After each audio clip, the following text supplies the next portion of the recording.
Okay, let's unpack this. If you've ever tried to learn English, you probably know that feeling. Hmm. It's like staring up at a massive mountain, maybe feeling kind of stuck or just overwhelmed, Yeah, definitely. Endless rules, maybe constant stress. or even that little voice saying, this is just too hard. Yeah, it's incredibly common, that feeling.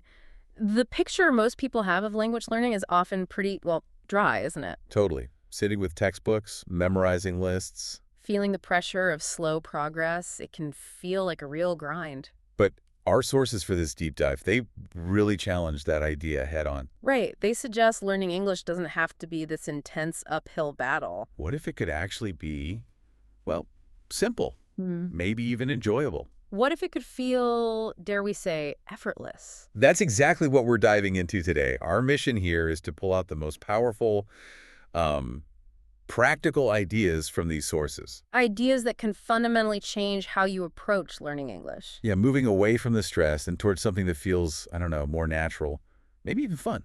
We'll explore things like shifting your mindset, the real power of consistency, immersion. Focusing on the skills that really matter Hmm. and finding ways to practice without it feeling like, work. It sounds almost too good to be true sometimes, doesn't it? It really does. Yeah. But these sources offer a really compelling path, I think. It's about tapping into how you naturally learn, really. Yeah. Letting go of methods that just maybe don't click for your brain. Okay, so let's start right there. When the sources talk about effortless English learning, what do they actually mean? Because it can't mean no effort at all, surely. That's a great point. Yeah. It's definitely not suggesting zero effort. Right. The effortless idea, as they explain it here, is really about removing the feeling of intense pressure, the struggle, the stress. Okay. Think about the contrast. Traditional learning often means these rigid study blocks, memorizing grammar rules you don't maybe fully get, Constantly judging your progress against some impossible standard. which frankly is exhausting. Hmm. And it often leads people to just quit. Yeah, I've seen that happen. Exactly. So the sources argue that effortless learning is more about finding methods that feel easy, maybe even enjoyable or relaxing. Because they mimic how we naturally pick up language. Precisely. The core concept is learning by simply living in it, making English a comfortable, integrated part of your life. Not like a separate, difficult task you have to force yourself to do. Exactly. It's not something you just carve out miserable time for. Okay, so it's less about how much effort and more about the kind of effort. Yeah. And the feeling around it. Yeah. Which brings us to mindset. That seems huge here. Absolutely. The sources really emphasize this as the fundamental first step. It's about letting go of that belief that you have to constantly push yourself incredibly hard or, try to perfectly memorize everything right away. Mm-hmm. It's approaching English with patience, consistency, and a basically positive outlook. So focusing on the progress you are making, however small. Exactly. Rather than fixating on how far you still have to go, that shift in perspective, it can unlock a lot. I can see how removing that internal pressure would make a massive difference. Yeah. If it feels less like a test and more like just exploring or existing in the language. You're much more likely to stick with it, aren't you? Yeah. And speaking of existing and exploring, the sources really highlight learning through experience, not just, traditional study. Why is that distinction so important? Well, because real language happens in the sort of messiness of life, right? Mm-hmm. In conversations, stories, understanding context, not just isolated words on a page or rules on a chart. Right. Vocabulary and grammar are tools, but just memorizing lists. Or rules in a vacuum isn't the most effective way to build fluid communication. Not really. Right. It reminds me of how a child learns their first language. Precisely. The sources use that analogy a lot, and it's perfect. A baby doesn't sit down with a grammar textbook, do they? No. They learn by constantly hearing the language, seeing it used around them, experimenting, playing. Just being exposed to it in endless real-world scenarios. Yeah, that constant natural exposure is incredibly powerful. And that whole process of surrounding yourself with the language, that brings us to immersion, right? Mm-hmm. It sounds intense, like you have to pack your bags and move, but the sources suggest you can build immersion right where you are. Exactly. Immersion doesn't have to mean relocating. It's about creating an English-rich environment for yourself as much as possible. So weaving English into your daily routine. Yeah, until it starts to feel natural through consistent exposure, listening, reading, maybe some speaking practice. Okay, so how do you actually do that without booking a flight? What are the practical ways the sources recommend building this at-home immersion? Well, listening is a huge one. Find podcasts, music, audiobooks, TV shows, movies in English. The stuff you actually enjoy. That's key, isn't it? Absolutely. You can start with resources for learners, slower speech, use subtitles. Maybe start with your native language, then switch to English subtitles. Or listen to audiobooks while reading the text. Yeah. The main thing is finding content that interests you so it doesn't feel like a chore. So entertainment becomes a learning tool. Yeah. I like that. What about making physical changes in your environment? Oh, yeah. Small things can make a surprisingly big difference. Like what? Change the language settings on your phone, your computer, your social media. You'll just bump into English words constantly. Huh. Okay. You can also literally label objects in your home in English. Stick little notes on the chair, the table, the door. Really? Okay. Follow English language accounts on social media, maybe related to your hobbies or interests. Just make English pop up everywhere you already look. That makes it feel less like dedicated study time and more like just Yeah. living. Mm. Get it. What about reading and writing? Oh, crucial components. Reading can start simple children's books, graded readers. Articles or blogs on topics you're passionate about. Exactly. News sites like BBC Learning English or News and Levels are great too for more accessible language. And for writing? Well, simply keep a short daily journal. Just jot down your thoughts or describe your day in English, even simple sentences. Or find online communities, forums. Yeah, comment sections, social media groups where you can write simple responses.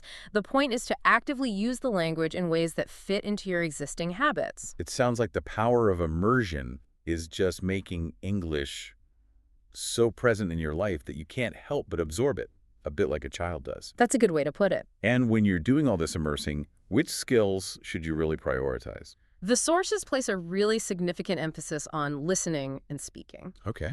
They argue they're foundational and often the biggest areas of, well, anxiety for learners. Yeah, I can see that. Why prioritize those two specifically? Well, listening is how you internalize the rhythm, the pronunciation, the flow of natural English. Right. It builds comprehension and vocabulary and context without the pressure of having to produce anything yourself right away. It's like filling the well. Okay, filling the well. I like that. And speaking is. Speaking is then using the water. It builds confidence, forces you to actively recall and use the language. It's essential for fluency. They work together then. Absolutely, hand in hand. You listen to understand how to speak, and you speak to solidify what you've heard. Okay, so how do we get better at listening specifically? What are the tips? Again, go back to enjoyment. Listen to podcasts, music, or shows you like. Makes sense. Use subtitles or transcripts when you need them, but try to gradually wean yourself off them if you can. Okay. Practice active listening. Don't just have it on the background. Really try to focus and understand the details. And start slow if needed. Yeah. Start with resources designed for learners if native speaker speed feels too overwhelming at first. Got it. Enjoy. Use text for support. Focus. Start slow. Now, speaking, this is where the fear factor often really picks in for learners. Oh, absolutely. What's the source's big advice here? Their biggest piece of advice is simple, but it can be hard for many. Speak. Speak. As much as possible, even if it's just to yourself. Really, like talking to the walls. Kind of. Talk through your day at home, describe objects, think out loud in English, record yourself speaking, and listen back. Ooh, that sounds awkward, but probably useful. It feels awkward at first, yeah, but it's incredibly insightful. Okay. And the elephant in the room. Making mistakes. What about that fear? The sources are absolutely crystal clear on this. Do not fear mistakes. Okay. Okay. Don't fear them. They are not failures. They are essential stepping stones to learning. Everyone makes them. Right.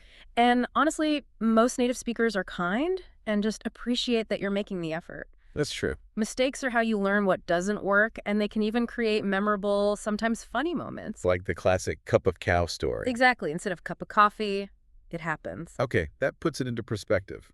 It's a human moment, not some kind of disaster. Yeah. So, what are some other practical ways to get speaking practice in? Well, find a language exchange partner. There are apps like Tandem or HelloTalk. Oh, yeah, I've heard of those. They connect you with people who want to learn your language while you practice English. You just swap conversation time. Nice. Join online speaking clubs or classes. Platforms like italki or Cambly offer those. Okay. A great technique is shadowing. Have you heard of that? Tell me more. You listen to a native speaker and try to copy their pronunciation, their rhythm, their tone exactly, like being their echo. Ah, okay. Shadowing and setting small goals. Yes. Tiny speaking goals. Like decide you'll introduce yourself in English to someone today. Or just talk to your reflection for 5 minutes. So the key is actively using the language, however you can manage it, Mm-hmm. and not letting that fear of imperfection stop you cold. Exactly. Communication is the goal, not flawless perfection. Right. And when you practice listening and speaking together consistently, it reinforces patterns and makes the language feel much more intuitive over time. And speaking of consistency, the sources say that's the real secret weapon, don't they? They really do. Forget cramming for hours. Right. That never seems to stick long term. Precisely. While intense bursts might help you memorize for a test tomorrow, Mm-hmm. language acquisition is about building habits, embedding the language deep in your brain. Consistency trumps intensity every single time. So like 15, 20 minutes daily is better than hours once a week? Vastly more effective, according to these sources. Why is that daily drip so much better than a weekend fire hose session? Well, daily practice helps your brain retain information gradually, more securely. It prevents that burnout and frustration. That comes from trying to absorb way too much at once. Exactly. It builds a habit, making English practice feel like a natural part of your day, not some dreaded task. And it improves fluency incrementally. Helps you start actually thinking in English. That's the idea, little by little. Okay, consistency is definitely key then. Yeah. How do you actually make that happen when life is, well, busy? Set a realistic daily goal, even just 15 minutes. Seriously. Okay, realistic. Look for ways to incorporate English into activities you already do. Like the commute. Yeah, listen to a podcast on your commute, change your phone language, watch an English show while you relax at night.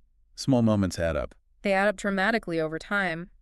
Use language apps like Duolingo or Babbel. They often have bite-sized lessons and reminders. Right, gamification helps sometimes. Schedule regular short chats with a language partner.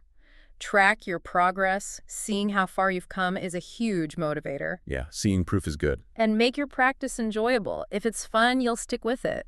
Avoid those brutal long sessions if they just lead to burnout. Finding the joy in the process seems vital for sticking with it, for that consistency. Absolutely. And this links directly to another really powerful idea from the sources. You don't need a special classroom or a perfect moment to practice. Right. The concept is basically talk English anywhere, anytime. Your potential classroom is literally the entire world around you. Pretty much. Okay, where can someone actually do this? Give us some concrete examples.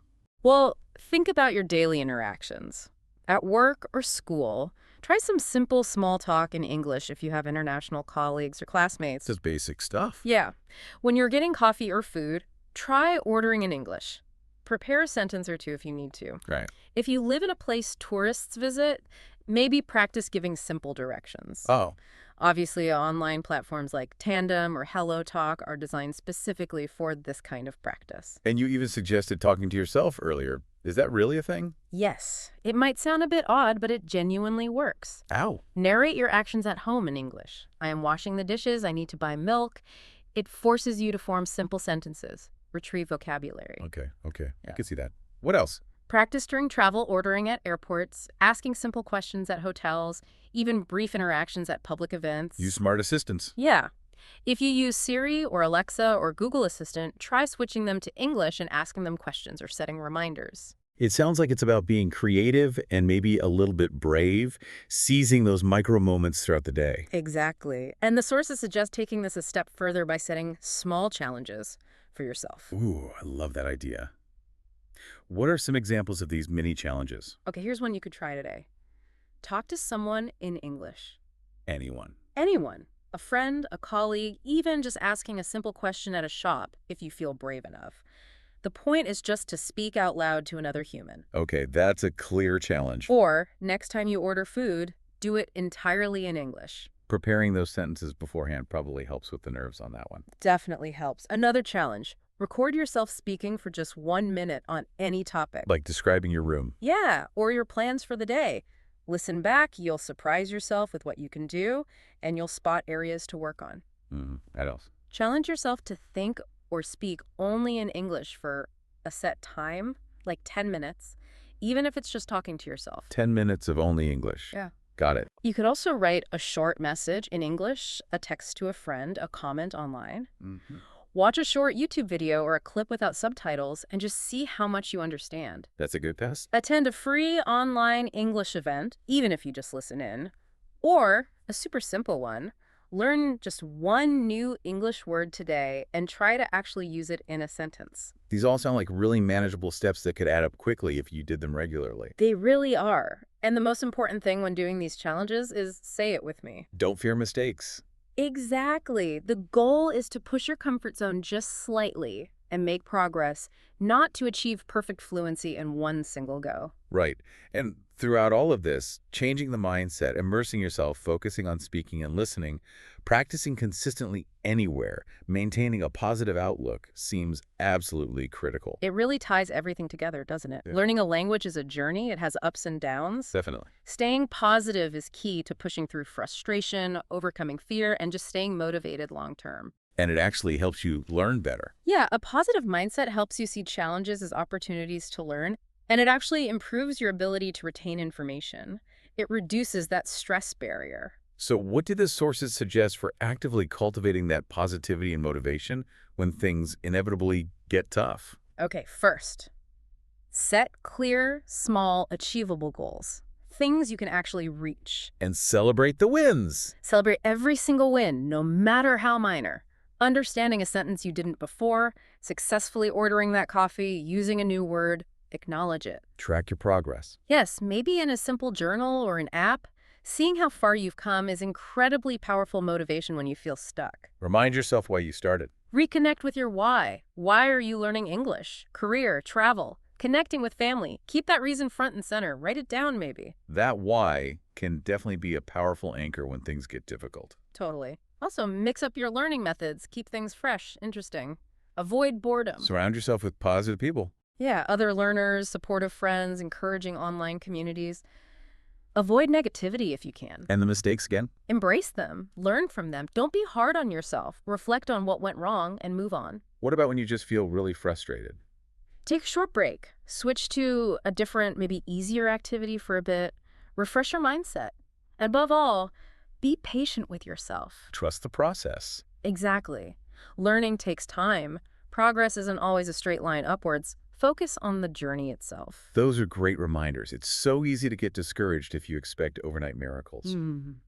What are some other common pitfalls the sources warn against, beyond just fearing mistakes? Well, based on the sources, trying to speak too fast is a really common one.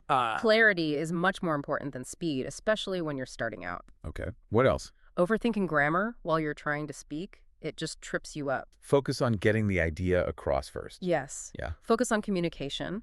You can refine the grammar later. Also, fearing the use of simple sentences. Thinking you have to sound super complex right away. Exactly. It's perfectly okay and actually necessary to start with basic instructions and build from there. Makes sense. And crucially, not prioritizing enough listening. Listening is just fundamental to understanding how native speakers actually use the language naturally. So the takeaway is, prioritize clear communication over trying to achieve perfect grammar or breakneck speed right out of the gate. Exactly. Focus on being understood. The rest will improve with consistent practice over time. This has been incredibly practical and honestly quite encouraging. It really does shift the perspective on English learning Yeah, from this daunting, stressful task. to something much more manageable and, well, integrated into life. That's really the core message from these sources, I think. Learning English doesn't have to be a stressful, intimidating chore. It's fundamentally about changing your approach. Okay, so recapping those key strategies. Oh, yeah. Shifting your mindset away from pressure and perfectionism. Learning through real experience and immersion, making English part of your environment. Focusing on building those core listening and speaking skills. Prioritizing consistency, even in really small daily doses. Finding opportunities to practice anywhere and anytime. Grabbing those moments. And actively cultivating positivity, learning from mistakes instead of fearing them. It's less about rigid study time and much more about making English a living, breathing part of your world. Exactly. It's a journey, definitely not a race. Patience and consistent interaction are your absolute best friends. And honestly, just by listening to this and thinking about these ideas, you're already shifting your perspective. You're on the right track. You're absolutely capable of doing this. So based on everything we've discussed today, here's a final thought to take with you, something to consider. What is just one small thing you can do today? Like right now, after this deep dive. Yeah. One small thing to make English feel a little more natural, a little more enjoyable, and a little more integrated into your life. Pick one of those micro challenges we talked about. Change one setting on your phone. Listen to one English song actively. Or just say one simple English sentence out loud to yourself. Start small. Stay consistent. Trust the process. And remember that you've got this. Keep practicing, try to enjoy the ride, and embrace the journey.